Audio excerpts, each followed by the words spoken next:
Pare de tentar fazer com que ele sinta sua falta desaparecendo. Eu sei que isso soa contraditório, mas aqui está o que ninguém te conta sobre a psicologia masculina. Quanto mais você tenta fazer com que ele sinta sua falta, mais esquecível você se torna. E eu vou provar isso para você nos próximos minutos. Consciência, psicologia de verdade e estratégias que realmente funcionam. Sou Andréia Vermont, psiquiatra, psicoterapeuta e escritora. E há décadas estudo as emoções humanas, a inteligência emocional e os segredos da mente. Hoje quero compartilhar com você o que aprendi em minha prática clínica, em minhas pesquisas e na convivência com milhares de pacientes e leitores. Neste momento, você provavelmente está fazendo uma de três coisas. Ou está dando a ele tudo o que ele quer quando ele quer, ou está se fazendo de difícil, esperando que ele corra atrás, ou está presa naquele meio termo, tentando ser perfeita e se perguntando por que ele está perdendo o interesse. Todas as três abordagens têm uma coisa em comum: estão focadas nele e não em você. Mas e se eu te dissesse que as mulheres pelas quais os homens se apaixonam, aquelas que eles não conseguem esquecer, aquelas que eles perseguem por meses ou até anos depois do término, essas mulheres não estão jogando joguinhos. Elas operam dentro de uma estrutura psicológica completamente diferente. E ao final deste vídeo, você saberá exatamente qual é essa estrutura e como usá-la. Eis a verdade que vai mudar tudo para você. Os homens não sentem falta de mulheres que tentam ser sentidas. Eles sentem falta de mulheres que criam dependência emocional. Há uma diferença enorme e entender isso transformará a maneira como você aborda cada interação com ele a partir de agora. A maioria dos conselhos diz para você se afastar, ser misteriosa, não mandar mensagem primeiro. Isso é coisa de amador, são táticas. O que vou te ensinar hoje é guerra psicológica, mas do tipo elegante, do tipo em que ele nem percebe o que está acontecendo. Ele só sabe que precisa mais de você. Então, se você está cansada de se perguntar se ele está pensando em você, se já se cansou de analisar as mensagens dele em busca de significados ocultos e se quer saber como é ter um homem que realmente anseia pela sua presença, então preste atenção em cada palavra que vou dizer, porque vou te mostrar exatamente como reprogramar o cérebro dele para associá-la a sentimentos que ele não consegue encontrar em num outro lugar. Vamos começar com a maior mentira que já te contaram sobre fazer os homens sentirem sua falta. Preparada? A mentira é que a ausência faz o coração ficar mais apegado. Não é assim que o cérebro masculino funciona. A ausência sem significado emocional apenas gera indiferença. Mas a ausência após um impacto emocional cria obsessão. Pense na sua música favorita. Você não sente falta do silêncio, você sente falta daquela melodia específica, daquela letra, da maneira como ela te faz sentir. Isso é a impressão emocional e é o segredo para fazer um homem sentir tanta falta de você que ele não consegue se concentrar em mais nada. Eis o que realmente acontece no cérebro dele quando você desaparece sem criar essa impressão emocional. Primeiro, nada. Literalmente nada. A mente dele não te procura porque não há nada significativo para procurar. Você se torna um ruído de fundo que parou de tocar e ele mal percebe a diferença. Mas quando você entende como criar o que eu chamo de abstinência emocional, algo fascinante acontece. O cérebro dele começa a buscar ativamente os sentimentos que você lhe proporcionava. Não você especificamente, mas a maneira como ele se sentia perto de você. E quando ele não consegue encontrar esses sentimentos em nenhum outro lugar, é aí que a verdadeira saudade começa. Em minha prática clínica, observei uma resposta neuroquímica fascinante que ocorre quando alguém sente prazer e, em seguida, esse prazer é repentinamente retirado.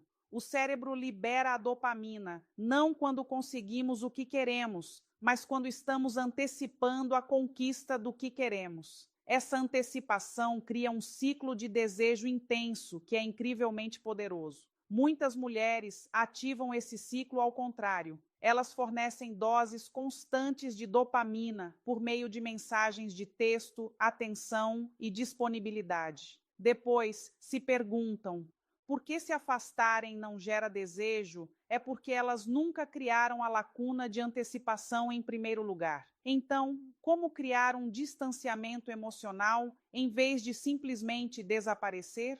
Tudo começa com a compreensão dos 3 tipos de memória emocional que os homens formam em relação às mulheres. O primeiro é a memória de conforto. Essa é segura, previsível, agradável. Ele se lembra de você com carinho, mas não sente desejo. O segundo é a memória de atração. Essa é física, excitante, mas geralmente superficial. Ele te deseja fisicamente, mas não sente sua falta especificamente. Mas o terceiro tipo é onde a mágica acontece. Chama-se memória de identidade. É quando você o faz se sentir uma versão melhor de si mesmo, quando você ativa partes da personalidade dele que ele ama, mas raramente consegue expressar. Quando você o vê de uma forma que o faz se sentir mais vivo, mais capaz, mais interessante do que ele normalmente se sente, a memória de identidade é viciante porque está ligada à autoestima dele. E quando você está longe, ele não sente apenas a sua falta, ele sente falta de quem ele é quando está com você. Essa é a diferença entre alguém esquecer que você existe e alguém passar noites em claro se perguntando quando vai te ver de novo. A seguir, vou te mostrar exatamente como criar memória de identidade em qualquer homem, independentemente de quanto tempo vocês se conhecem ou qual já a sua situação atual. Mas primeiro, deixe-me falar sobre a única coisa que destrói a memória de identidade mais rápido do que qualquer outra coisa: a previsibilidade. Quando um homem consegue prever suas reações, sua disponibilidade, suas respostas, sua energia, você se torna emocionalmente plana na mente dele. Não há mistério, nenhuma descoberta, nenhum motivo para o cérebro dele continuar tentando te decifrar. Mas é aqui que fica interessante. Imprevisibilidade não significa ser volúvel ou inconsistente. Significa ser emocionalmente dinâmica. Significa mostrar diferentes facetas de si mesma em momentos inesperados. Significa ser carinhosa e conectada num dia e misteriosamente ocupada no outro. Não porque você esteja jogando joguinhos, mas porque você tem uma vida rica e plena da qual ele vislumbra momentos. As mulheres mais magnéticas que observei ao longo dos anos são assim. Elas estão presentes quando querem estar presentes e ausentes quando querem estar ausentes. Não há desespero, nem análises, nem dúvidas se estão fazendo a coisa certa. Elas fluem com a própria energia e deixam os homens se adaptarem ao ritmo delas em vez do contrário. Isso cria o que eu chamo de efeito montanha-russa emocional.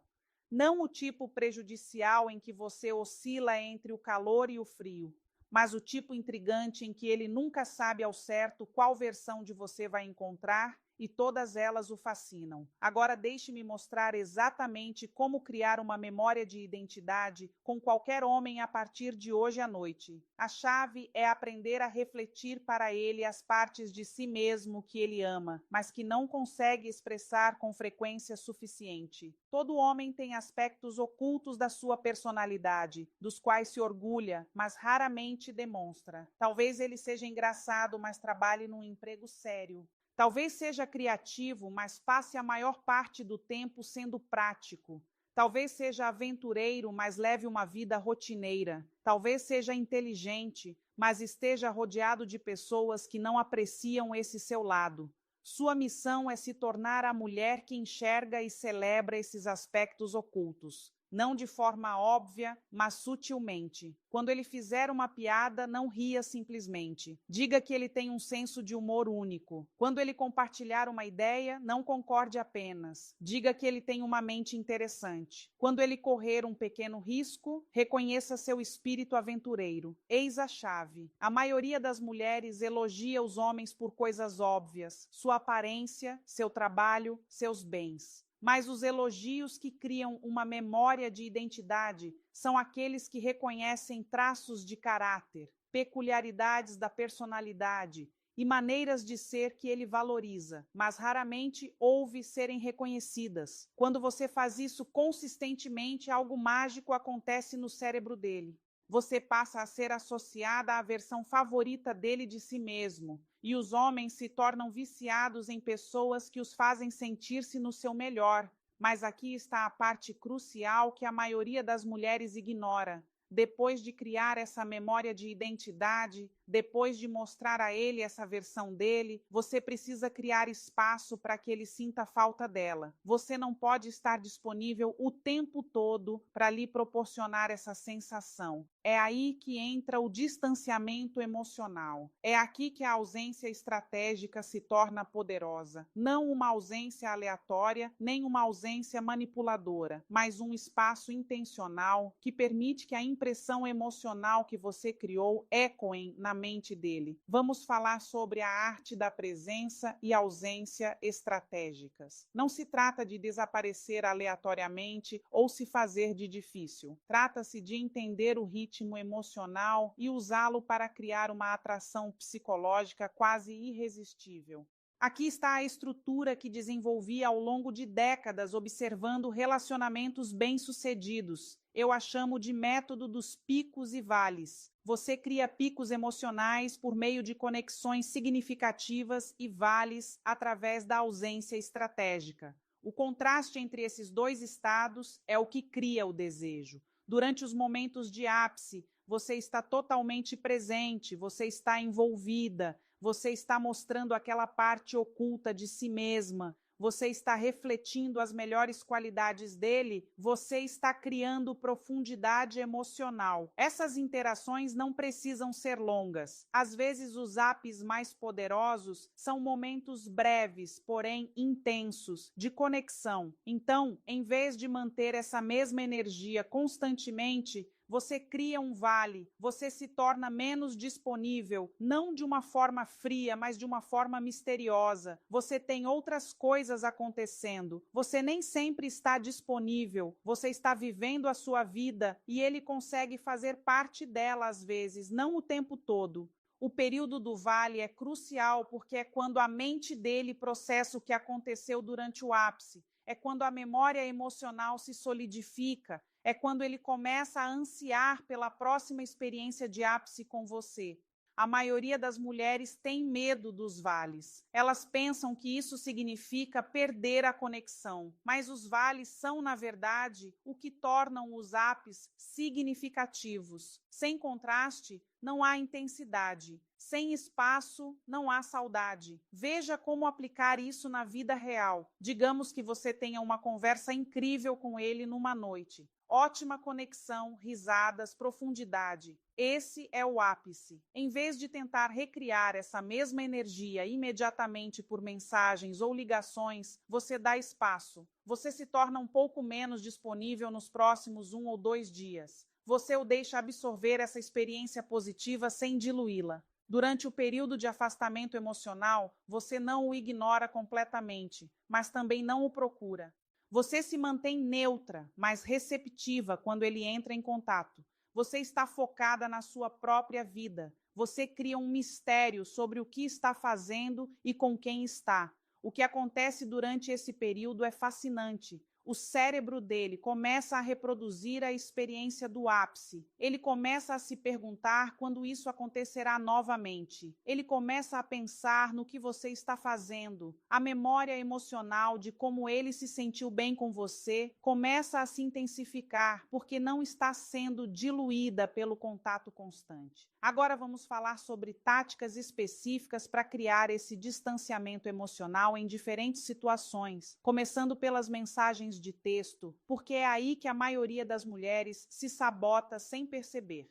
O maior erro que as mulheres cometem com mensagens de texto é tratá-las como uma conversa, em vez de como moeda de troca emocional. Cada mensagem deve gerar expectativa, criar intriga ou reforçar a memória da relação.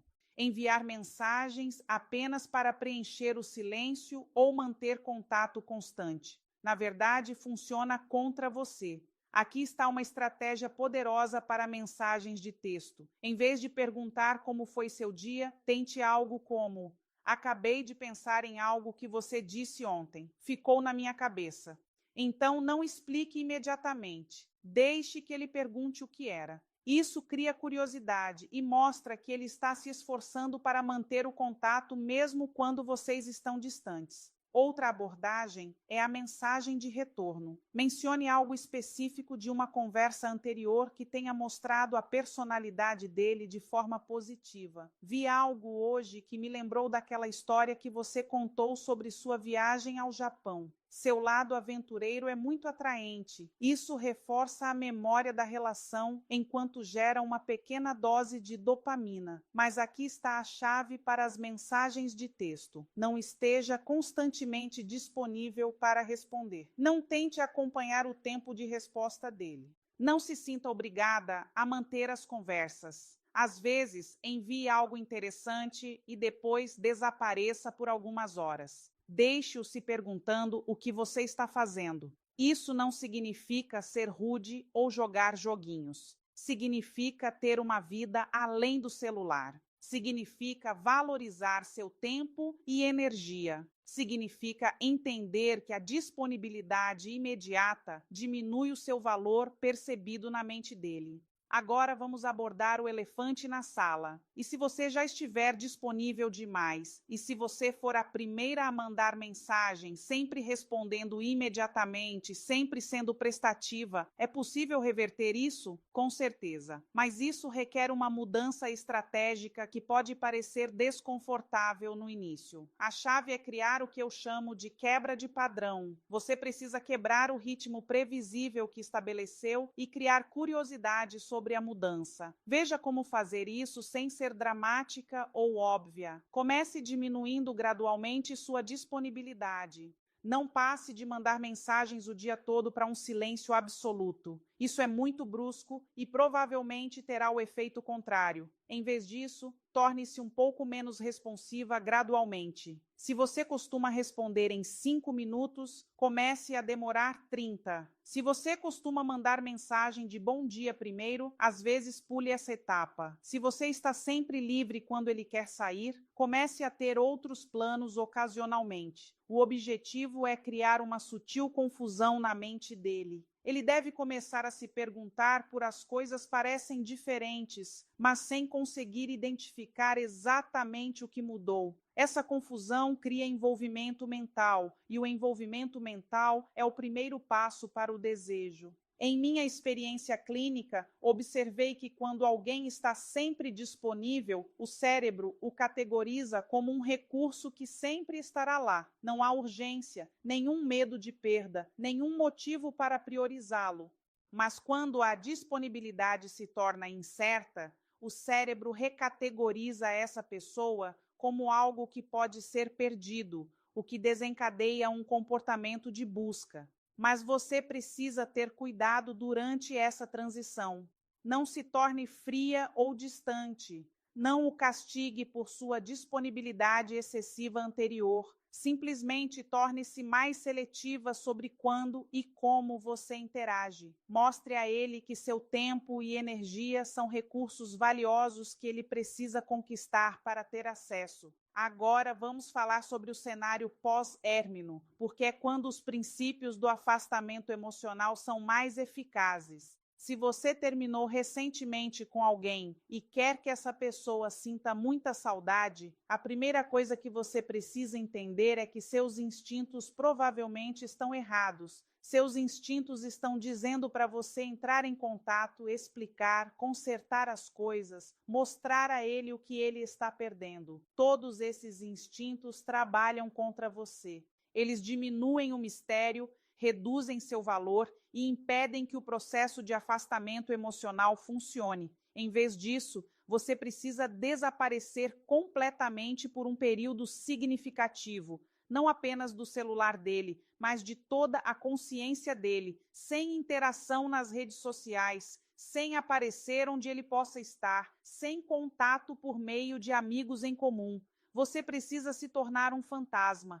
Mas aqui está o que torna isso diferente dos conselhos típicos de contato zero. Enquanto você estiver ausente do mundo dele, você não estará sentada esperando que ele entre em contato. Você estará ativamente melhorando sua vida de maneiras que o surpreenderiam se ele soubesse delas. O efeito psicológico dessa abordagem é devastador no melhor sentido possível. Enquanto ele espera que você corra atrás dele, que se quebre, que precise dele, você se torna alguém que não precisa de ninguém. Essa contradição cria uma dissom cognitiva que alimenta pensamentos obsessivos. Vamos falar sobre os erros que destroem o distanciamento emocional e fazem com que você seja esquecível em vez de inesquecível. O primeiro e maior erro é quebrar a sua própria ausência. Você cria espaço, ele começa a sentir sua falta, você sente a atração e então entra em contato porque também sente falta dele ou porque tem medo de perdê-lo. Isso destrói completamente a estrutura psicológica que você construiu. Mostra a ele que sua ausência não foi porque você tinha coisas melhores para fazer, foi porque você estava jogando um jogo. E quando ele percebe que é um jogo, ele para de jogar. O verdadeiro distanciamento emocional só funciona quando é autêntico, quando você realmente tem uma vida tão plena que não precisa de contato constante com ele, quando sua ausência é um resultado natural das suas prioridades e não uma jogada calculada para chamar a atenção. O segundo erro é ser inconsistente com a sua energia quando você interage com ele. Que você criou espaço e ele entra em contato, não seja fria ou severa. Seja carinhosa, mas breve. Seja agradável, mas não insistente demais. Mostre que você está feliz em receber notícias dele, mas que não está desesperada por sua atenção. Outro erro crucial é negligenciar o seu próprio desenvolvimento durante os períodos de ausência. Se você está criando espaço, mas passa esse tempo obcecada por ele, stalkeando suas redes sociais, analisando o seu comportamento, você ainda está energeticamente disponível para ele? Você ainda está naquela frequência desesperada e carente, mesmo que não a expresse externamente? As mulheres mais magnéticas que observei ao longo dos anos usam seu tempo sozinhas para se tornarem mais interessantes, mais confiantes, mais realizadas. Elas cultivam hobbies, constroem amizades, progridem em suas carreiras, melhoram sua saúde, exploram novos interesses. Quando se reconectam, são genuinamente mais atraentes porque cresceram. Agora vamos falar sobre a mentalidade que torna tudo isso fácil em vez de exaustivo. As mulheres que naturalmente inspiram obsessão não pensam em inspirar obsessão. Elas pensam em viver bem, elas pensam em honrar suas próprias necessidades, elas pensam em construir uma vida tão plena que qualquer homem que queira fazer parte dela precise agregar valor significativo. Essa mudança de mentalidade transforma tudo. Em vez de se perguntar como faço para que ele sinta minha falta, você começa a se perguntar: como crio uma vida tão incrível que qualquer um sentiria falta de fazer parte dela? Em vez de se concentrar no comportamento dele, você se concentra no seu próprio crescimento. Quando você age com essa mentalidade, o distanciamento emocional se torna natural. Você não está disponível o tempo todo porque tem coisas importantes para fazer. Você não manda mensagens constantemente porque tem outras fontes de satisfação. Você não corre atrás porque não está agindo por carência. Esse foco autêntico em si mesma cria a forma mais poderosa de atração, porque não é carência nem manipulação, é simplesmente magnético. Em minha prática, observei que os homens são atraídos por mulheres que estão genuinamente satisfeitas com suas próprias vidas, porque essa satisfação é rara e atraente. Vamos criar seu plano de ação para se tornar a mulher que ele não consegue esquecer. Não se trata de seguir regras cegamente. Trata-se de entender os princípios e adaptá-los à sua situação específica. O primeiro passo é a quebra imediata de padrões. Se você tem estado muito disponível, a partir de hoje, reduza seu tempo de resposta em 50%. Se você costuma responder em 5 minutos, espere 10. Se costuma responder imediatamente, espere 1 hora. Essa pequena mudança criará curiosidade imediata sem ser drástica.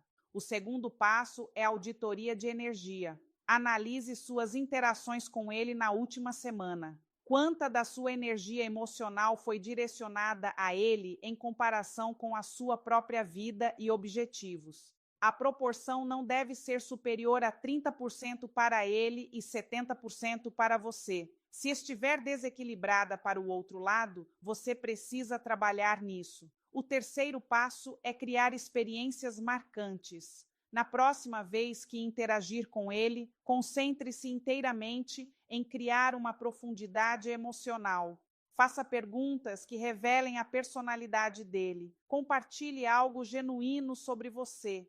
Faça-o rir. Crie um momento que se destaque das interações típicas. O quarto passo é a ausência estratégica. Depois de criar essa experiência marcante, fique menos disponível por 48 a 72 horas. Não inicie contato. Concentre-se na sua própria vida. Deixe ou aproveitar essa experiência positiva sem diluí-la. O quinto passo é a implementação consistente. Esta não é uma estratégia pontual, é uma nova forma de agir. Continue com o ritmo de altos e baixos. Continue priorizando sua própria vida. Continue sendo seletiva sobre quando e como você se envolve. E se ele não responder da maneira que você espera, isso é crucial entender. Nem todo homem responde bem ao distanciamento emocional. E essa é uma informação valiosa. Se alguém não sente sua falta quando você não está constantemente disponível, significa que a conexão não era tão profunda quanto você pensava. Não leve para o lado pessoal. Algumas pessoas simplesmente não são energeticamente compatíveis com você. Alguns homens preferem mulheres que estão sempre disponíveis porque é mais fácil e exige menos esforço da parte deles. Esses não são os homens que você quer. De qualquer forma, o homem certo para você responderá ao seu aumento de autoestima e seletividade, melhorando a própria presença. Ele se dedicará mais a passar tempo com você. Ele estará mais presente quando vocês estiverem juntos. Ele começará a valorizar o acesso a você porque perceberá que não é garantido. Lembre-se, o objetivo não é manipular alguém para que ele te queira. O objetivo é apresentar a versão mais atraente de si mesma, que é a de uma mulher que se valoriza o suficiente para ter limites e padrões. Então, sim, eu te dei estratégias específicas para criar distanciamento emocional e fazer os homens sentirem sua falta. Mas a verdadeira mágica acontece quando você usa essas estratégias para se reconectar com o seu próprio poder e valor. Quando você se lembra de que não está tentando convencer ninguém a te querer, você está simplesmente sendo seletiva sobre quem terá acesso à mulher incrível que você já é. Você está numa festa, alguém se aproxima, você sorri, respira fundo e diz: "Oi, tudo bem?" A pessoa responde: "Tudo", e você: "Tudo também." Silêncio. Você tenta de novo. E aí, como tem sido? Ah, corrido, né? Mas tá indo. Silêncio de novo. E você fica ali sentindo aquela sensação horrível de estar falando, mas não estar realmente se conectando. Como se estivesse batendo numa porta que não abre. Como se a conversa tivesse morrido antes mesmo de começar. E dói. Dói falar e não criar conexão. Dói estender a mão e encontrar o vazio. Dói querer proximidade e encontrar cordialidade fria. Hoje você vai aprender 6 palavras, 6 frases específicas que abrem o coração das pessoas sem parecer script, sem soar artificial, sem fazer você parecer terapeuta ou vendedor. 6 chaves que mudam o tom de qualquer conversa e transformam superficialidade em algo real. Se isso já te tocou, se você já sentiu essa frustração de querer conectar e não conseguir, inscreva-se agora. Toda semana eu te entrego psicologia aplicada para você falar de alma para alma, com dignidade e calma. Este canal é sobre você recuperar sua voz e usar LEA com verdade. Mas antes de eu te dar essas 6 palavras, você precisa entender 3 coisas fundamentais. Primeiro, autenticidade sempre vence técnica. Estas palavras não são truques, não são manipulação, não são scripts para você decorar e soltar como um robô. São chaves, são portas, são convites. Mas só funcionam quando vem de um lugar genuíno, quando você realmente está interessado em ouvir a resposta, quando você está presente de verdade. Se você usar essas frases como técnica vazia, as pessoas vão sentir, vão perceber a incongruência entre suas palavras e sua energia. E a conexão não vai acontecer. Pior, você vai parecer falsa. Então, a primeira diretriz é: use estas palavras quando você realmente quiser ouvir, quando você tiver tempo, quando você tiver espaço emocional, quando você estiver genuinamente curiosa sobre a outra pessoa. Segundo, o contexto importa. Tem hora de usar, tem hora de não usar. Se alguém está claramente apressado, se está no meio de uma crise, se acabou de te dizer que não quer falar, não force conexão. Respeite limites. Respeite sinais não verbais. Estas palavras abrem portas, mas você precisa ter sensibilidade para saber quando a porta quer ser aberta e quando ela precisa ficar fechada. E terceiro, naturalidade é tudo. Não decore palavra por palavra e solte de forma mecânica. Entenda a estrutura, a lógica, a psicologia por trás de cada frase. E então use com suas próprias palavras, com seu próprio jeito, com sua própria energia. O que importa não é a frase exata, é a intenção por trás dela. Agora que você entende as regras, deixa eu te explicar por que aquele oi, tudo bem, que todo mundo usa, não funciona. E por que você sai de tantas conversas sentindo que falou, mas não conectou. Sentindo que estava ali, mas não estava realmente presente. Sentindo que trocou palavras, mas não trocou nada de verdade. O cérebro humano é uma máquina de economia de energia absolutamente impressionante. Ele está constantemente, 24 horas por dia, 7 dias por semana, tentando poupar esforço, poupar glicose, poupar atenção. E uma das formas mais eficientes que ele desenvolveu para fazer isso é através de respostas automáticas, de scripts mentais pré-programados que rodam sem você precisar pensar de verdade. Pensa bem, quantas vezes hoje você respondeu tudo bem sem realmente processar a pergunta? Quantas vezes você disse oi, tudo bem, sem realmente querer saber a resposta? É automático. É como apertar um botão e sair uma gravação. A pessoa te vê, seu cérebro reconhece o contexto social e dispara a sequência. Sorria, diga oi, tudo bem, espere tudo em você, responda tudo também, fim da interação, 0 energia gasta. 0 presença exigida, 0 vulnerabilidade arriscada e 0 conexão criada. Quando você faz uma pergunta que a pessoa já ouviu 1000 vezes, uma pergunta tão genérica e vaga que poderia ser respondida por um robô, uma pergunta que não exige pensamento, que não exige vulnerabilidade, que não exige que a pessoa realmente pare e se conecte consigo mesma antes de responder, o cérebro dela vai no piloto automático mais profundo. Oi, tudo bem? Dispara uma resposta pré-programada que está gravada no sistema operacional social de todo ser humano, tudo. E você, a pessoa nem precisa pensar, nem precisa estar realmente presente. Ela pode estar pensando em 1000 outras coisas, preocupada com o trabalho, ansiosa com a conta que vence amanhã, triste com algo que aconteceu de manhã, e ainda assim a boca dela vai dizer automaticamente, tudo bem. Porque nós somos socializados desde criancinha, desde o primeiro dia de escola, a responder tudo bem, independente de como estamos de verdade. É o que se espera, é o que é seguro, é o que mantém as coisas superficiais e sem fricção. E por isso não há conexão em respostas automáticas, não há alma em gravações, não há verdade em scripts sociais ensaiados. Além disso, e isso é crucial, tudo bem? É vago demais, não dá direção nenhuma. Não dá por onde começar. Não dá um fio condutor. É como se você abrisse uma porta gigante para um espaço infinito de possibilidades e dissesse, fala sobre qualquer coisa. A pessoa fica perdida, paralisada pela escolha excessiva. O cérebro dela pensa sobre o quê? O trabalho, a família, como me sinto existencialmente, o que aconteceu hoje, ontem, esta semana, minha infância. Tantas opções que escolher vira impossível. E quando o cérebro não sabe por onde começar, quando não tem uma direção clara, ele escolhe o caminho de menor resistência, que é sempre, sempre não começar. Escolhe a resposta automática. Escolhe a superficialidade. Escolhe o tudo bem que fecha em vez de abrir. Eu vejo isso constantemente. Mulheres me escrevem dizendo: eu tento conversar com meu marido, eu pergunto como foi o dia dele. Ele diz: foi bom. Eu pergunto o que aconteceu. Ele diz nada demais e a conversa morre ali. E eu fico me sentindo rejeitada, como se ele não quisesse falar comigo. Mas muitas vezes, não é que ele não quer falar, é que como foi seu dia? É vago demais, não dá por onde começar. O dia teve 300 coisas diferentes. Como ele escolhe o que contar? Qual parte importa? O cérebro dele, já cansado do dia, escolhe a resposta mais fácil. Foi bom. E ela interpreta como rejeição, quando na verdade é só falta de direção. Então, o que engaja? O que tira o cérebro do piloto automático, desarma as defesas sociais e cria conexão real, de alma para alma. 4 coisas fundamentais.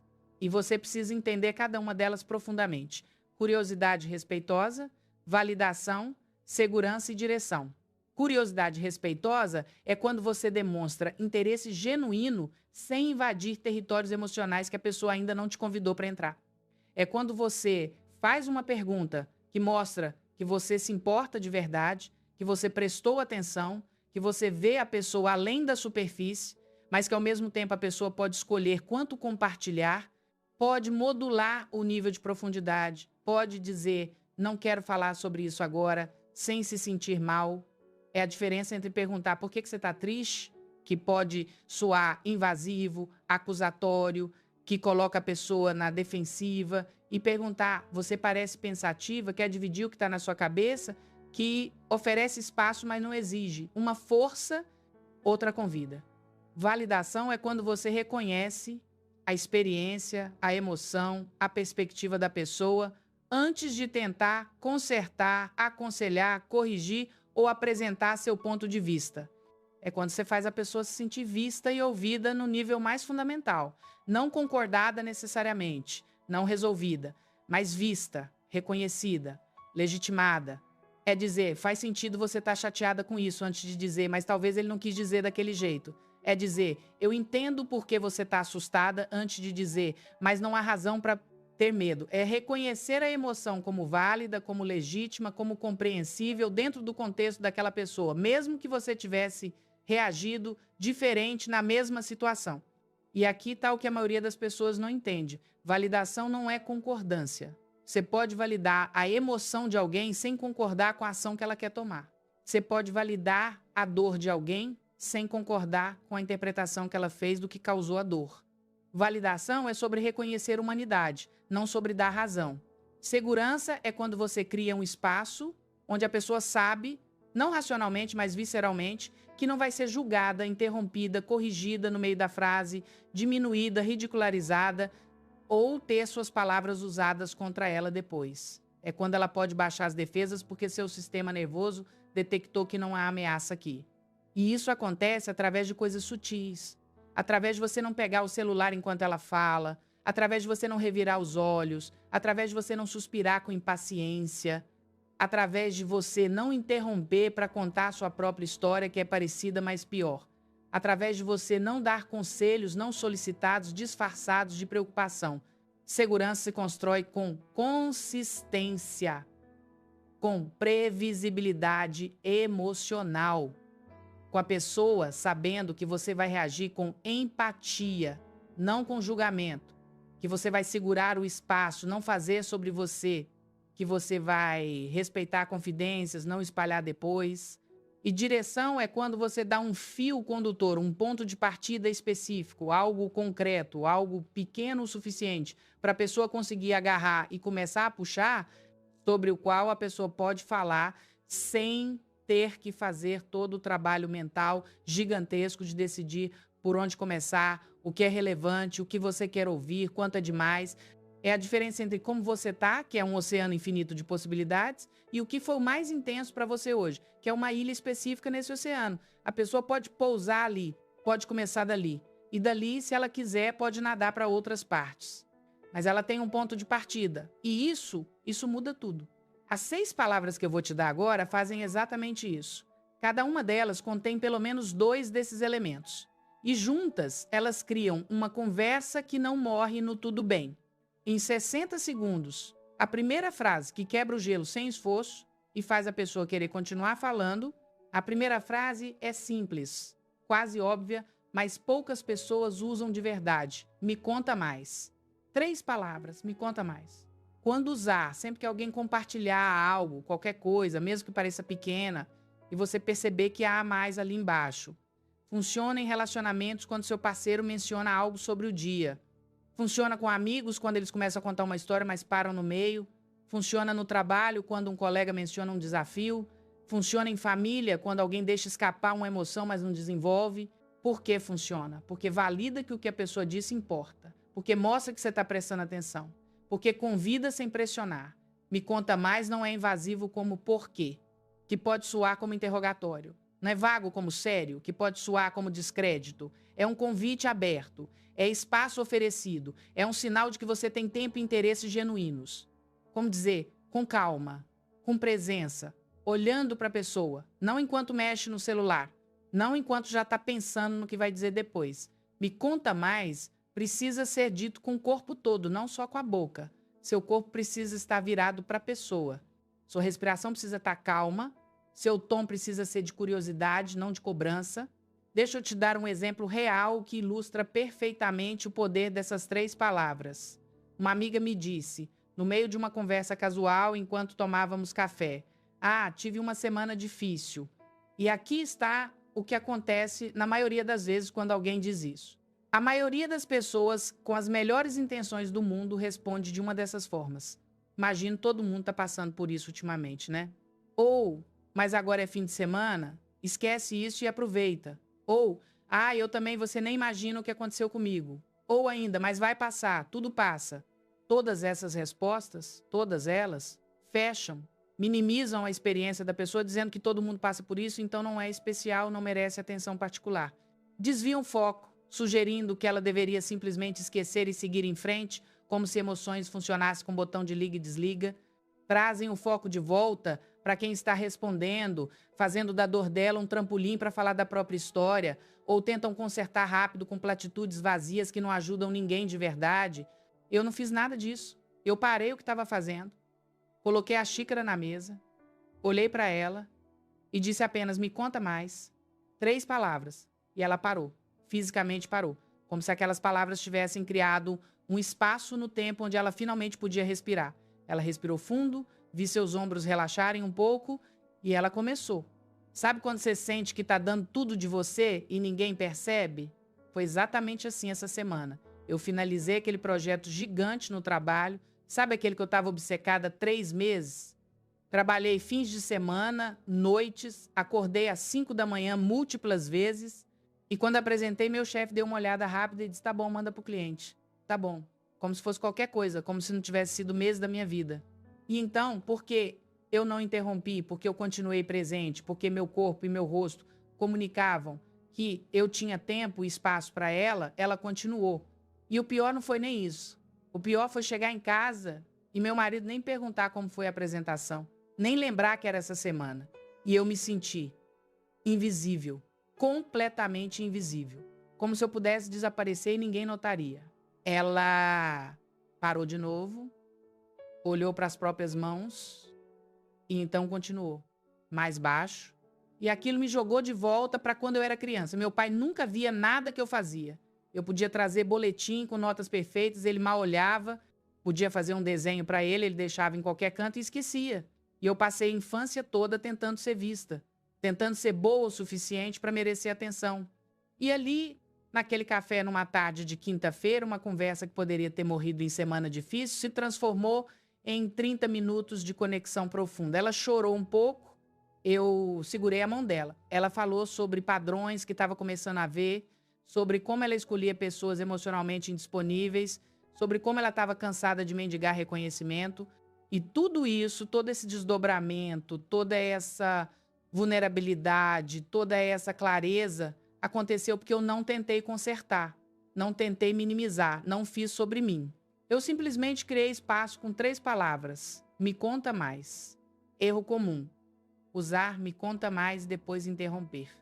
Se você vai pedir para a pessoa contar mais, você tem que genuinamente ouvir mais.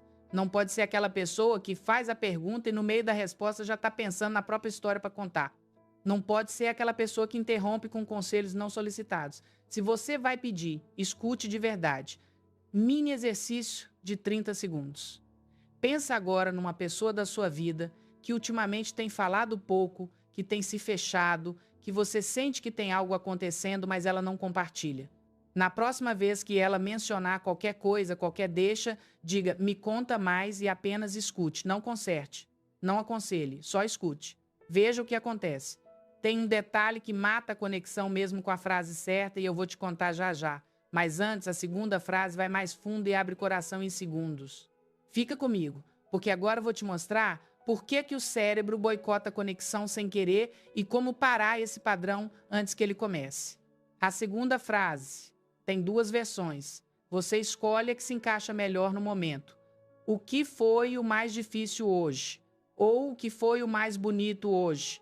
Quando usar? Essas perguntas funcionam lindamente no final do dia, com pessoas próximas, com seu parceiro quando chegam em casa, com seus filhos na hora de dormir, com um amigo em quem você confia. Também funciona em encontros quando você quer ir além do superficial. A versão mais difícil é para quando você percebe que a pessoa está carregando peso, mas não sabe como começar a falar. A versão mais bonito é para quando você quer reorientar o foco para gratidão e leveza, especialmente se a pessoa tende a só falar de problemas. Por que funciona? Porque é específica. Não é como foi seu dia, que é vago demais e gera foi bom, automático. É uma pergunta que faz o cérebro realmente revisar o dia, procurar um momento específico, conectar com uma emoção.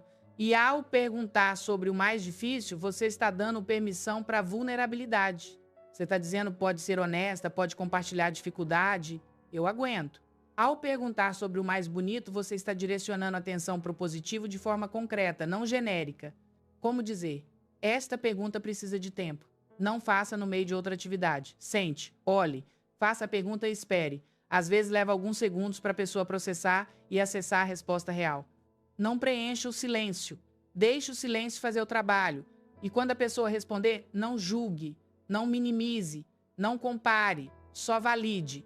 Exemplo 1. Eu perguntei para o meu parceiro, o que foi o mais difícil hoje? Ele parou o que estava fazendo, pensou e disse, acho que foi aquela reunião onde eu dei uma ideia e ninguém comentou nada. Fiquei me sentindo invisível. Poderia ter sido uma noite onde ele chegasse calado e eu perguntasse, tudo bem? Ele respondesse tudo e ficássemos cada um no seu celular. Em vez disso, conversamos sobre o que aquilo tocou nele, sobre padrões antigos, sobre como ele se sente quando não é reconhecido. Conexão real aconteceu. Exemplo 2. Uma mãe me disse que começou a fazer essa pergunta para os filhos na hora de dormir. No começo eles estranharam, mas depois de alguns dias eles começaram a esperar a pergunta. Começaram a guardar histórias do dia para contar e ela descobriu coisas sobre o mundo interno deles que nunca tinha descoberto com como foi a escola. Erro comum, fazer a pergunta e depois dar sua própria resposta antes de ouvir a deles. O que foi o mais difícil hoje? Porque para mim foi aquela reunião horrorosa e o trânsito ir. Não. Você fez a pergunta, dê espaço. Sua história pode vir depois, se fizer sentido. Mas primeiro escute. Outro erro, julgar a resposta. Se a pessoa diz que o mais difícil foi escolher o que comer no almoço, não revirar os olhos e dizer isso é fácil, espera até você ter problemas de verdade. Para ela, naquele dia, aquilo foi o mais difícil. Valide. Pergunte o que tornou aquilo difícil. Você vai se surpreender com o que está embaixo da superfície. Mini exercício. Hoje à noite, com alguém que você ama, faça essa pergunta. Só ela. E escute a resposta sem interromper, sem consertar, sem julgar. Só escute e diga obrigada por me contar. Veja como muda o tom da noite. Antes de eu te dar a terceira frase, eu preciso te contar por que sua voz às vezes soa defensiva mesmo quando você não quer. Tem a ver com velocidade, com volume, com onde você respira. Em 30 segundos eu te explico, mas primeiro deixa eu te dar a frase que transforma discordância em colaboração. A terceira frase é uma das mais poderosas que existem em comunicação. Faz sentido. 2 palavras. Faz sentido? Quando usar? Sempre que alguém te contar algo, especialmente algo com o qual você não concorda necessariamente, mas você consegue entender a lógica ou a emoção por trás. Funciona em discussões de casal, quando o seu parceiro está bravo com algo que para você parece bobeira, mas faz sentido dentro do mundo emocional dele. Funciona com amigos quando eles tomam decisões que você não tomaria, mas você entende os motivos. Funciona no trabalho quando um colega tem uma abordagem diferente da sua. Funciona em família quando gerações diferentes têm perspectivas diferentes. Por que funciona? Porque valida antes de discordar. Porque reconhece que dentro do sistema de referência da outra pessoa, dentro da história dela, dentro das emoções dela, aquela reação, aquela decisão, aquela perspectiva faz sentido. Você não está dizendo que concorda, não está dizendo que faria o mesmo. Está dizendo, eu te entendo, eu consigo ver como você chegou aí, e isso muda tudo. Porque as pessoas não precisam que você concorde com elas. As pessoas precisam que você as entenda. Quando alguém se sente compreendido, o sistema nervoso dela relaxa, as defesas baixam. E aí sim, há espaço para diálogo real, para negociação, para solução conjunta. Como dizer com sinceridade. Não pode ser sarcástico, não pode ser condescendente. Faz sentido, não é? Tá bom, querida, você acha isso e tá tudo bem, com aquele tom de quem não tá levando a sério. Tem que ser genuíno. Tem que ser, eu estou realmente tentando entender seu mundo e eu consigo ver a lógica dentro dele. Exemplo que mudou um relacionamento. Uma cliente me contou que o marido estava furioso porque ela tinha comprado um sofá novo sem consultar ele. Ele estava gritando sobre respeito, sobre decisões conjuntas, sobre dinheiro. A primeira reação dela foi se defender. Mas era necessário. O outro estava caindo aos pedaços. Você nunca se importou com decoração antes. Mas então ela respirou e disse: faz sentido você estar bravo. Eu gastei uma quantia significativa sem te incluir na decisão. Faz sentido você se sentir desrespeitado. Ele parou. Literalmente parou de falar. Porque ele estava preparado para a briga, estava preparado para ela se defender, para ele ter que provar seu ponto para a escalada, e em vez disso, ela validou. Ela não concordou que estava errada. Ela não disse que não ia comprar o sofá. Ela disse, eu entendo porque você está sentindo o que está sentindo. E, daquele ponto, eles conseguiram ter uma conversa real sobre como incluir um ao outro em decisões grandes, sobre como ele realmente não se importava com decoração, mas se importava com ser considerado, sobre como encontrar equilíbrio. Mas nada disso teria sido possível sem aquele faz sentido que desarma. Erro comum. Dizer faz sentido, mas... O mas cancela tudo. Faz sentido você estar chateada, mas você está exagerando. Não. Se você vai usar faz sentido, deixa ele respirar. Deixa a validação pousar. Deixa a pessoa saber que você realmente entendeu. Só depois, se necessário, você pode adicionar a sua perspectiva. E quando fizer isso, não use mas. Use e. Faz sentido você estar chateada. E eu também estou me sentindo incompreendido. Vê a diferença? Mas nega e adiciona. Outro erro. Usar faz sentido quando claramente não faz nenhum sentido para você. Se a pessoa está dizendo algo completamente absurdo, ilógico, baseado em premissas falsas, e você diz faz sentido só para evitar conflito, você está sendo falsa. E as pessoas sentem. Em vez disso, seja honesta. Eu ainda não estou conseguindo entender. Me ajuda a ver como você chegou aí? Curiosidade genuína sempre vence falsa concordância. Mini exercício. Pense em alguém na sua vida com quem você discorda sobre algo. Pode ser político, pode ser sobre criação de filhos, pode ser sobre trabalho. Na próxima conversa, em vez de imediatamente apresentar seu ponto de vista, primeiro diga, faz sentido você pensar assim por quê?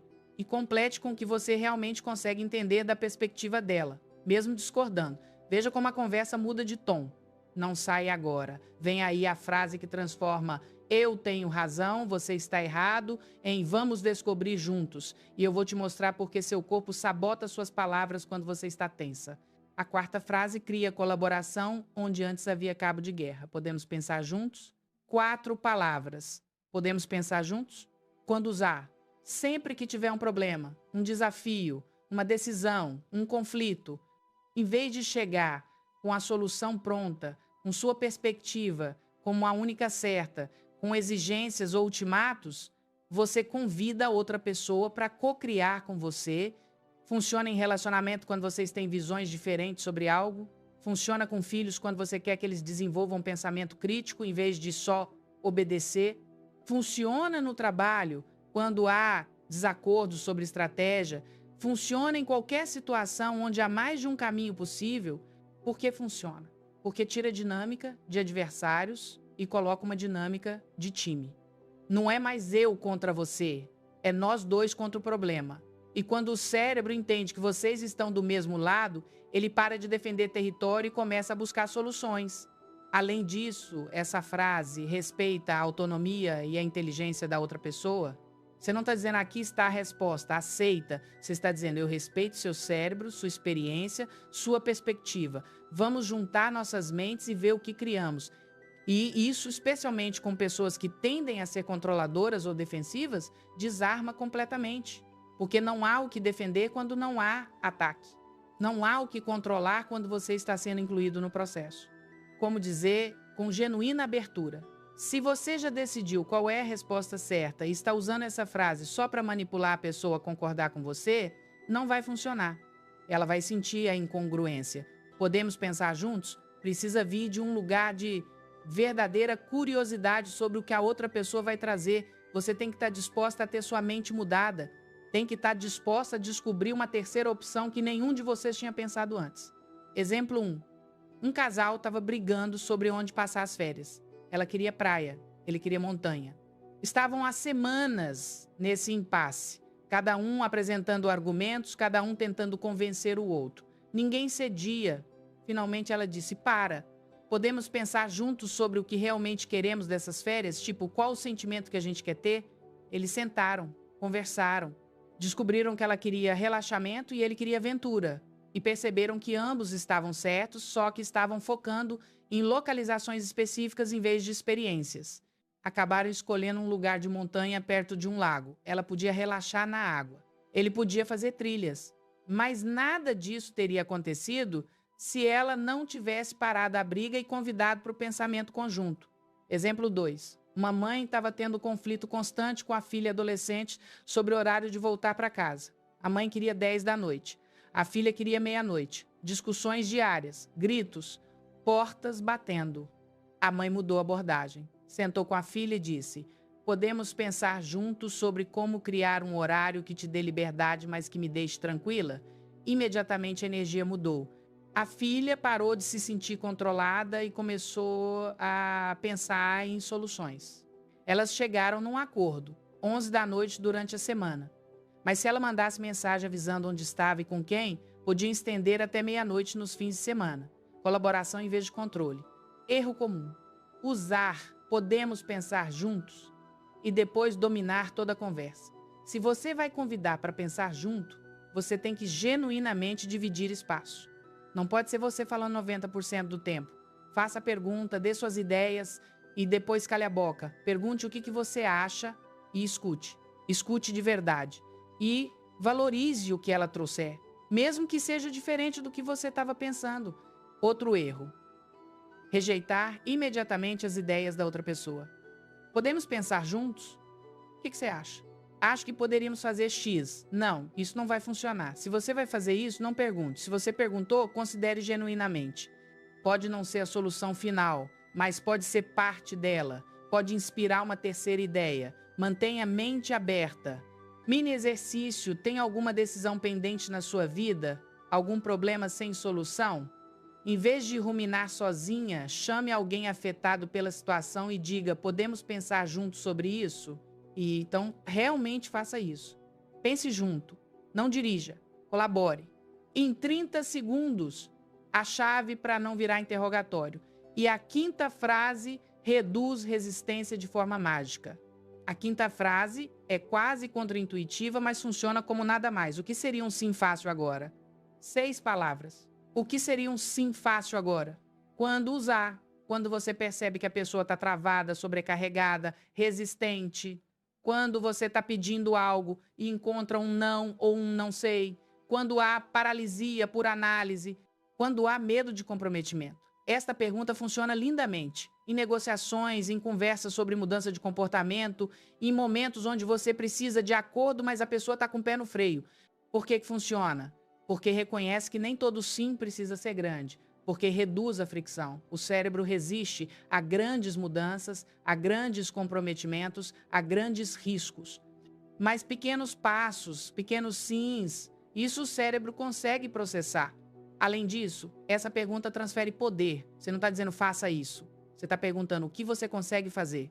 E as pessoas respondem muito melhor quando sentem que estão no controle da própria decisão. Como dizer, com paciência, essa pergunta precisa vir depois de você ter escutado, validado, entendido.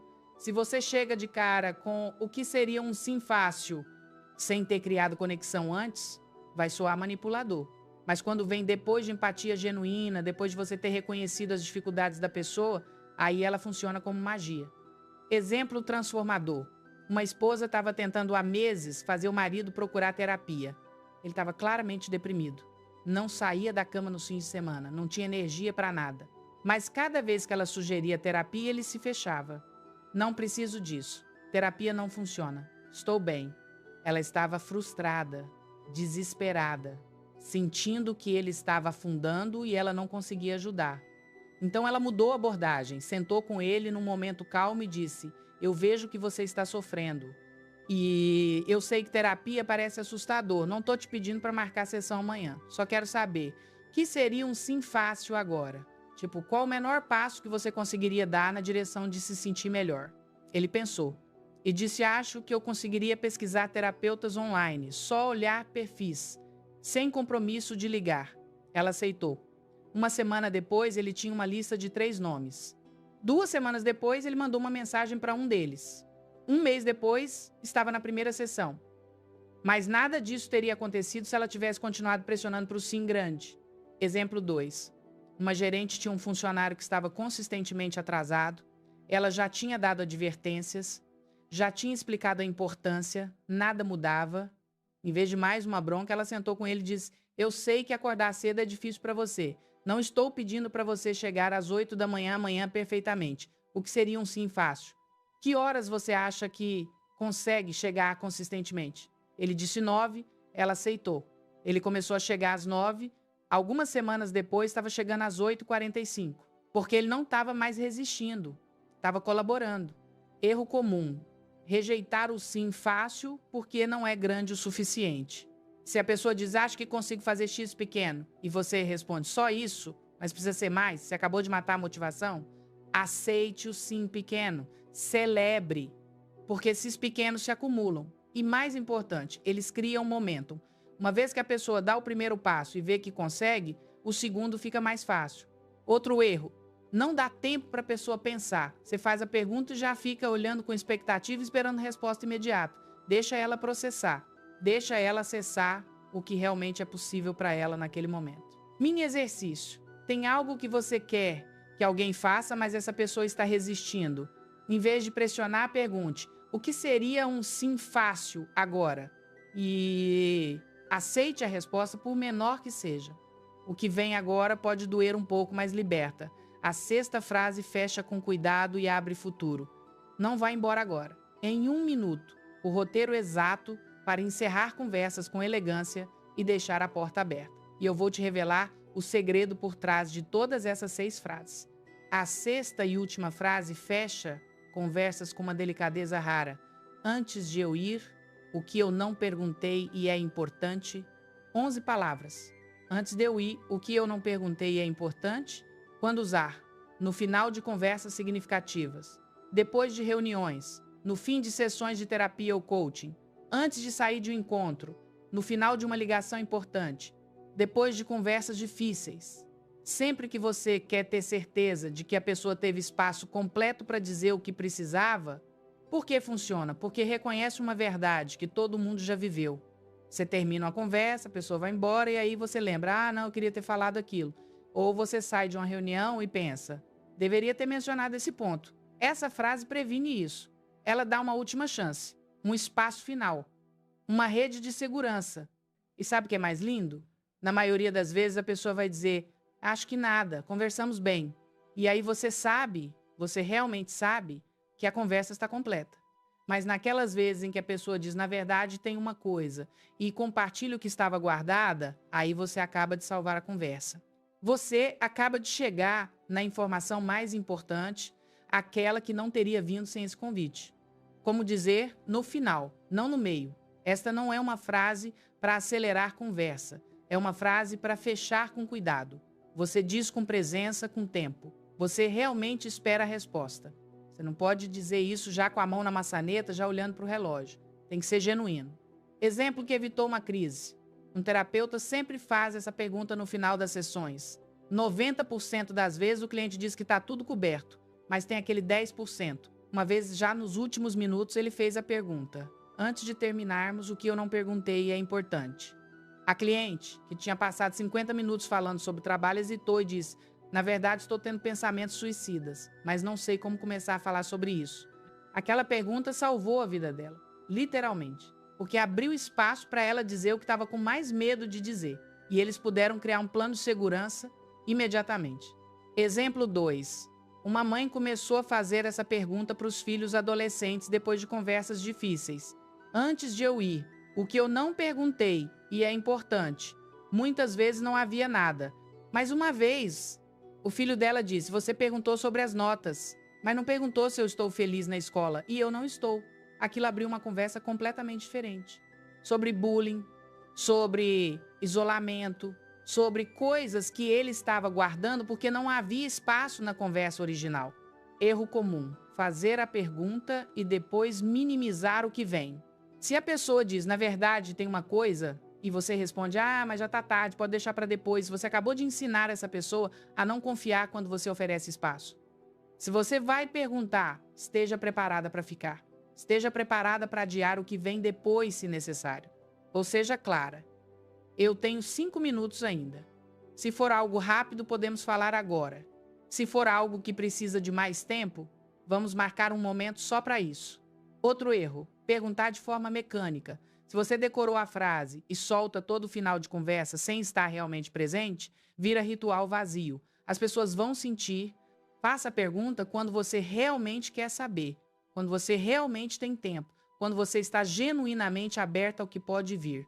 Mini exercício. Na próxima conversa importante que você tiver, antes de se despedir, faça essa pergunta e realmente espere. Veja o que acontece. Agora deixa eu te contar sobre os erros que matam essas frases, mesmo quando você usa elas certinho.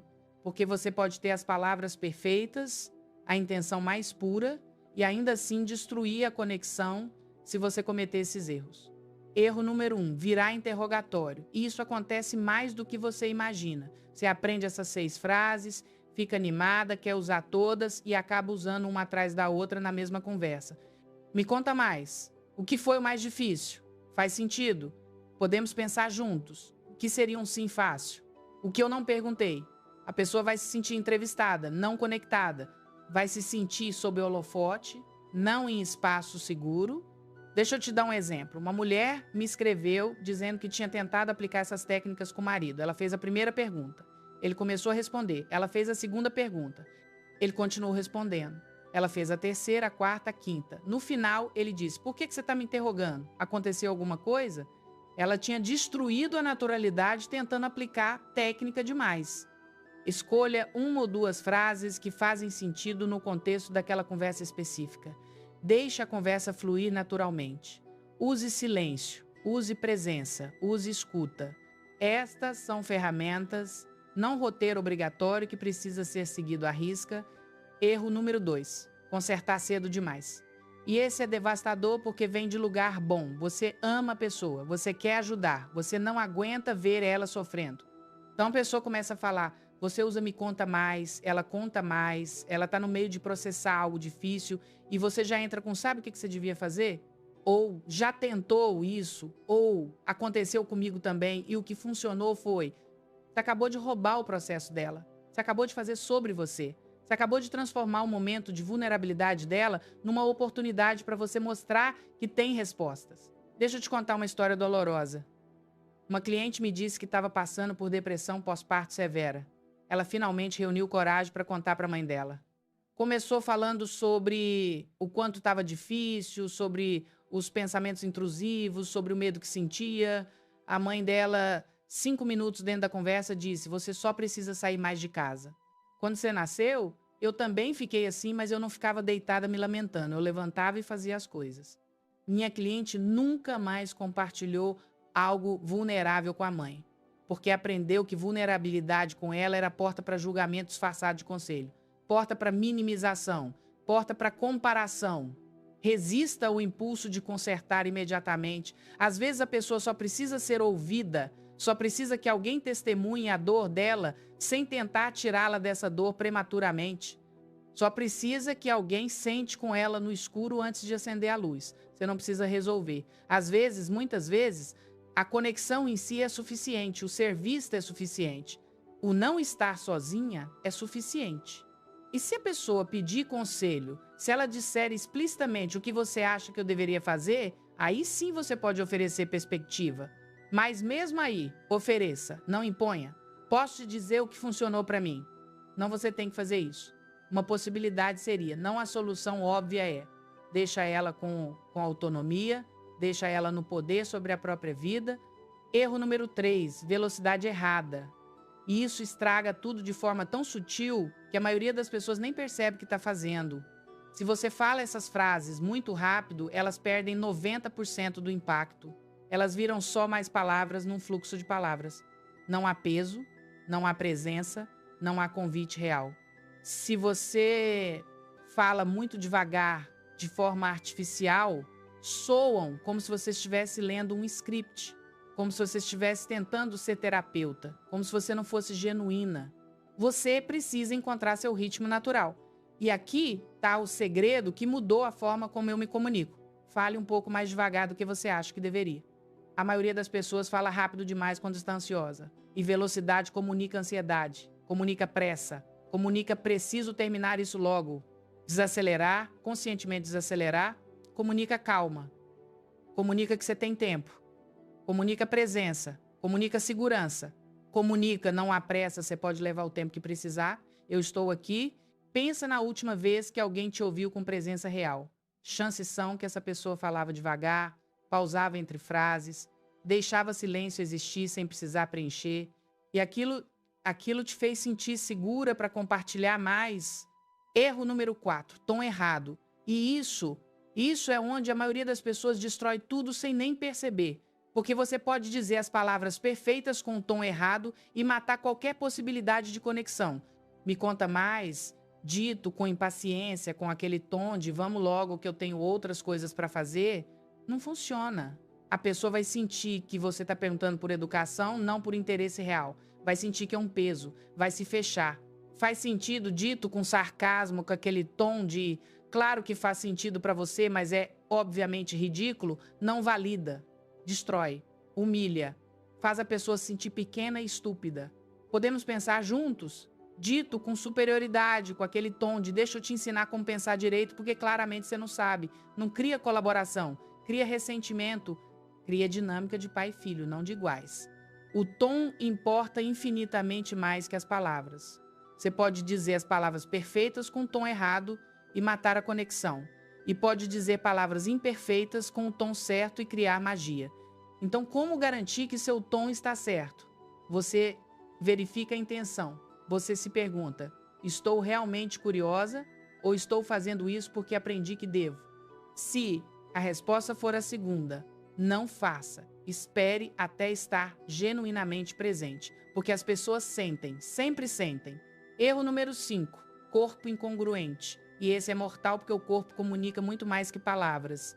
Você diz, me conta mais, mas seu corpo está virado para a porta, pronto para sair. Você diz, faz sentido, mas seus braços estão cruzados em defesa. Seus olhos estão rolando para o céu. Você diz o que seria um sim fácil, mas sua expressão facial é de julgamento, de desaprovação, de você deveria querer dizer sim grande, não sim pequeno. As pessoas leem corpo antes de ouvir palavras. Leem energia antes de processar conteúdo. Se há incongruência entre o que você está dizendo e o que seu corpo está comunicando, elas vão confiar no corpo, sempre. Porque o corpo não mente, palavras mentem, intenções conscientes mentem. Mas corpo, linguagem corporal inconsciente, microexpressões, tensão muscular, isso não mente. Então o seu corpo precisa dizer a mesma coisa que sua boca. Ou a conexão não acontece. Se você vai dizer, me conta mais, vire seu corpo para a pessoa, abra seu peito, relaxe seus ombros, solte suas mãos, olhe nos olhos dela, respire, comunique com cada célula do seu corpo. Eu estou aqui, eu tenho tempo, você importa, eu quero ouvir. Erro número 6, e esse é sutil, mas importante, não dar follow-up. Você tem uma conversa linda, a pessoa se abre, você usa essas frases, há conexão real. E depois, nada. Você não menciona mais aquilo, não pergunta como ela está, não continua o fio. A pessoa pode interpretar isso como ela estava apenas sendo educada, não se importava realmente, não deveria ter me aberto e vai se fechar da próxima vez. Se alguém compartilha algo importante com você, especialmente algo vulnerável, dê follow-up. Pode ser no dia seguinte. Estava pensando no que você me contou ontem. Como você está hoje? Pode ser na semana seguinte. Como ficou aquela situação? Mostre que você lembra, que você se importou, que não era só conversa por conversar. Então vamos falar de ajustes de voz e corpo que fazem suas palavras pousarem diferente. Primeiro, ritmo. Se você está tensa, você acelera. É automático. O sistema nervoso em alerta fala rápido. Então, se você quer soar calma, segura, presente, você precisa conscientemente desacelerar. Não para soar robótica, mas para dar peso às suas palavras, para dar espaço entre uma frase e outra, para deixar o que você disse pousar antes de dizer a próxima coisa. Segundo, volume. Você não precisa gritar para ser ouvida. Na verdade, às vezes baixar o volume cria mais conexão que aumentar. Quando você fala mais baixo, a pessoa precisa se aproximar, prestar mais atenção. Você cria intimidade. Experimente, numa próxima conversa difícil, em vez de levantar a voz para fazer seu ponto, baixe. Veja como muda a energia. Terceiro, respiração. Quando você está ansiosa, você respira rápido e superficial. E isso afeta a sua voz. Ela fica fina, aguda, tensa. Se você quer soar confiante, calma, você precisa respirar fundo e baixo. Respire pela barriga, não pelo peito. Antes de dizer algo importante, respire. Uma respiração consciente muda completamente como você soa. Quarto, olhar. Se você está olhando para o celular, para a parede, para o chão enquanto diz essas frases, elas perdem 90% do poder. Olha para a pessoa. Não de forma intimidadora, mas com presença, com interesse genuíno. Deixa ela ver nos seus olhos que você está realmente ali. E quinto, postura. Se você está curvada, pequena, recolhida, você comunica insegurança. Se você está muito aberta, invadindo espaço, você comunica agressão. Encontre o equilíbrio. Ombros para trás, mas relaxados. Peito aberto, mas não estufado. Mãos visíveis, não escondidas ou agitadas. Postura que diz, estou aqui, estou calma, estou presente. Agora, deixa eu te dar um roteiro simples de 4 passos para quando você tiver uma conversa difícil e quiser usar essas ferramentas de forma integrada. Passo 1. Fato observável. Comece com algo concreto, não com interpretação ou julgamento. Nas últimas 3 semanas tivemos intimidade uma vez. Não, você não me deseja mais. Um é fato, outro é interpretação. Comece com fato. Passo 2. Emoção própria. Diga o que isso gera em você. Me sinto sozinha, confusa, insegura. Use eu, não você me faz. Aproprie-se da sua emoção. Não culpe. Passo 3. Necessidade. Seja clara sobre o que você precisa. Preciso que conversemos sobre isso. Preciso entender o que está acontecendo. Necessidade não é exigência, é informação. É você dizendo, isso é importante para mim. Passo 4. Convite à colaboração. Podemos pensar juntos sobre como reconectar? Não é ultimato, não é ordem, é convite. É você dizendo, vamos resolver isso juntos, não um contra o outro. E dentro desses 4 passos, você pode usar qualquer uma das 6 frases quando fizer sentido. Quando a pessoa começar a se abrir, me conta mais. Quando ela explicar a perspectiva dela, faz sentido. Quando vocês estiverem buscando solução, o que seria um sim fácil agora? E antes de terminar, o que eu não perguntei e é importante?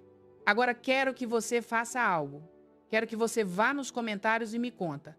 Qual dessas 6 frases você mais precisa ouvir na sua vida? Não qual você precisa dizer. Qual você precisa que alguém diga para você. Porque às vezes a gente percebe o que nos falta quando imagina como seria receber. Deixa um coração se este vídeo te deu clareza e se você tem uma história de quando uma conversa mudou por causa de uma frase simples, compartilha, porque suas histórias inspiram outras pessoas. Mas agora, aos 95% deste vídeo, eu preciso te revelar a verdade por trás de tudo isso. Essas 6 palavras funcionam, mas elas não funcionam pela magia das palavras em si. Elas funcionam porque escondem uma verdade fundamental sobre conexão humana que a maioria das pessoas nunca entendeu. Conexão real não começa quando você fala. Conexão real começa quando você cria espaço seguro para o outro existir. Me conta mais, cria espaço para a história. O que foi o mais difícil hoje, cria espaço para vulnerabilidade. Faz sentido, cria espaço para perspectiva diferente. Podemos pensar juntos, cria espaço para colaboração. O que seria um sim fácil, cria espaço para autonomia. O que eu não perguntei, cria espaço para completude. Cada uma dessas frases é um modo diferente de dizer: você é bem-vinda aqui, você pode ser honesta aqui, você não vai ser julgada, interrompida, consertada ou diminuída aqui. Há espaço para você ser inteira aqui. E quando alguém sente isso, quando alguém percebe que há espaço real para a existência dela, sem defesa, sem máscara, sem performance, aí o coração abre. Não porque você usou as palavras certas, mas porque você criou segurança.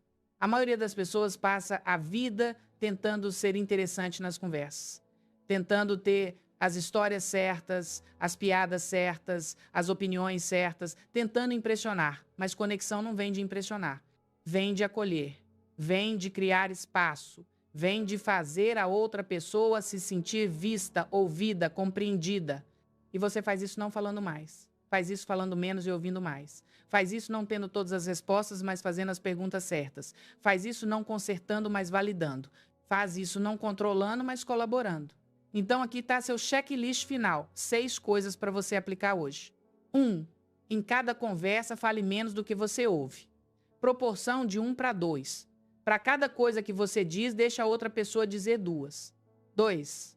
Valide antes de opinar. Sempre. Mesmo quando você discorda. Especialmente quando você discorda. Mostre que você entendeu antes de apresentar seu ponto. 3. Faça perguntas específicas não vagas. Não como você está, mas o que foi o mais intenso da sua semana. 4. Quando alguém te contar algo, resista ao impulso de consertar nos primeiros 5 minutos. Só ouça, só valide, só crie espaço. 5. Antes de terminar conversas importantes, sempre pergunte: tem mais alguma coisa? O que eu não perguntei? Dê espaço final. E 6. Observe seu corpo e sua voz. Eles estão comunicando segurança ou defesa? Abertura ou fechamento? Presença ou distração? Você não precisa ser perfeita. Você não precisa acertar sempre. Você não precisa decorar frases. Você só precisa estar genuinamente presente, genuinamente curiosa, genuinamente interessada em criar espaço onde as pessoas possam ser reais. E quando você faz isso, quando você para de tentar impressionar e começa a acolher, quando você para de tentar controlar e começa a colaborar, quando você para de tentar consertar e começa a testemunhar, aí conexão acontece. Naturalmente, organicamente, profundamente. Porque, no fundo, todo ser humano está procurando a mesma coisa. Está procurando um lugar onde pode tirar a armadura, onde pode ser honesto, onde pode ser falho e ainda ser aceito, onde pode ser vulnerável e ainda estar seguro. E você pode ser esse lugar para alguém, com 6 palavras simples, com presença genuína, com coração aberto, com espaço oferecido. Então vai, pratica, erra, aprende, tenta de novo e vê como suas relações mudam quando você muda não o que você diz, mas como você cria espaço para o outro dizer. Se hoje você sentiu clareza e calor, se você sentiu que este vídeo te deu ferramentas reais para se comunicar com mais verdade e dignidade, inscreva-se neste canal. Toda semana eu trago conversas de alma para alma, psicologia aplicada, ferramentas práticas para você viver com mais presença, mais autenticidade, mais conexão. E lembra, Você não veio a este mundo para ter conversas superficiais. Você veio para conexões reais. E agora você tem as chaves. Nos vemos na próxima semana. Cuida do teu coração.